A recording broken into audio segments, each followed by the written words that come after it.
Саламатсыздар ма? Бүгін біз сіздермен осындай долмаға қысқа жапырақ жабуды үйренеміз. Бізге керекті заттар: жүзім жапырағы, стерильный банкалар, лимон қышқылы және тұз қажет.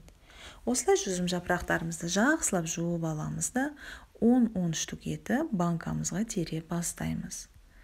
Бір банкаға шамамен осындай рулет етіп оралған жүзім жапырағынан 13 кетеді. Демек бір банкамызға 130 жапырақ сияды.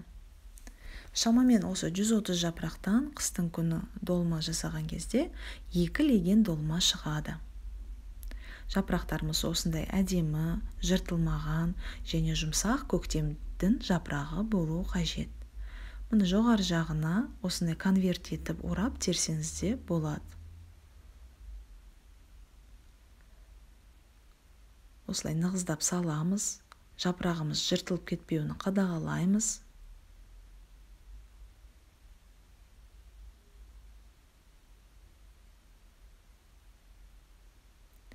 Мына бірінші суымызды банкамызға құямыз. Аз-аздан құйып барамыз. Банканың түбіндегі жапырақтарымыз жылу қажет. Мына жоғары жағы уже сарғайып жатыр. Крышкамызды жай ғана үстіне жауып қойып, бұрамай жауып, 10 минут тындырып қоямыз. 10 минуттен соң ішіндегі бар суыны төгіп тастаймыз. Бірінші суы төгілген соң, мына жарты чай қасық толалау етіп, жарты чай қасық тұз саламыз әрбір банкаға. Менде жаңа жапырақтан осында 2 банка толып шықты. Тұз салған соң шамалы басып жібереміз. Себебі үстінен су қойған соң тағы да жапырақтарымыз жоғарыға көтеріле бастайды. Тұзды салып болған соң лимон қышқылын саламыз. Жарты чай қасыққа жеткізбей лимон қышқылын саламыз әрбір банкамызға. Рецептер өте көп. Жай ғана тұзбен де жабады, бірақ мен тұзбен жапқанда мен банкаларым атылған. Мына енді үстінен қайнаған ыстық суды аз-аздан құйып барамыз.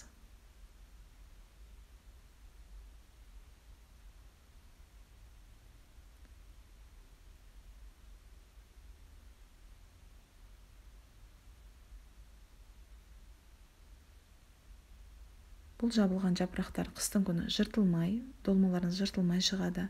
Әдемі және жұмсақ болып шығады. Сіздер де жасап көріңіздер міндетті түрде. Мына банкаларымыз үстінен крышкамен уже жауып қойған түрім. Осы банкаларымызды қазір алып, үстінен жылы нәрсе жауып қойып қоямыз. Менде бір түн тұрады. Бұлар қазір жауып болсам ертесі күн азанда ашамын. Бұл банкаларды ашып, салқын жерде, подвал немесе салқындау қараңғы жерде сақтайсыздар. Мына банкаларым дайын түрі. Видео ұнаған болса лайк басып, каналыма жазыңыздар. Көргендеріңізге рахмет.